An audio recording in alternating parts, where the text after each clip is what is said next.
Wildwood, a storm surge in 3 feet carried boats into streets, while 50-mile-per-hour winds ripped away signs.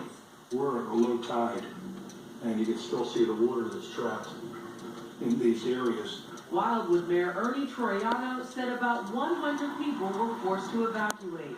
The fact that the water came up as high as it did caught a lot of people off guard. We didn't expect this kind of tides. Those tides crested above 9 feet in some areas, flooding roads across the south shore. We've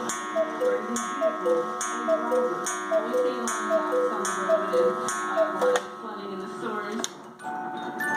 Cell phone video captured ice flows covering streets in several towns. At one point, 94,000 power outages were reported across the state. It was a big storm. On Saturday, New Jersey Governor Chris Christie was confident in his state's response.